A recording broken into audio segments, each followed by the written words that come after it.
এই সালমা, তোর আব্বাকে এক গ্লাস পানি দে।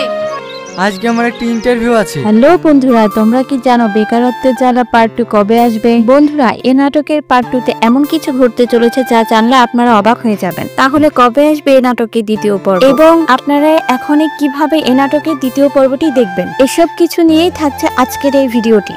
বন্ধুরা, এসব কিছু জানতে হলে ভিডিওটি না টেনে শেষ পর্যন্ত দেখুন। বন্ধুরা, বেকারত্বের জ্বালা নাটকটি ইতিমধ্যে পলিগ্রাম টিভিতে আপলোড হয়ে গেছে। নাটকটি আপলোড হওয়ার সাথে সাথে দর্শক মহলে ব্যাপক সাড়া ফেলে। সেজন্য নাটকটির দ্বিতীয় পর্বের শুটিং এর কাজ ইতিমধ্যে শুরু হয়ে গেছে। তাহলে কবে আসবে নাটকটির দ্বিতীয় পর্ব তা জানিয়ে শেষ করব ভিডিওটি। তবে তার আগে আপনারা যারা পল্লীগ্রাম টিভির নাটকগুলো নিয়মিত দেখেন অথচ আপনারা যারা এখনো আমাদের এই চ্যানেলটি সাবস্ক্রাইব করেননি, তারা অবশ্যই ভিডিওটিতে একটি লাইক দিয়ে চ্যানেলটি সাবস্ক্রাইব করে দিবেন। বন্ধুরা, নাটকটির শুটিং এর কাজ ইতিমধ্যে শুরু হয়ে গেছে। নাটকটি আপনারা সামনের সপ্তাহের শুরুর দিকে পেয়ে যাবেন।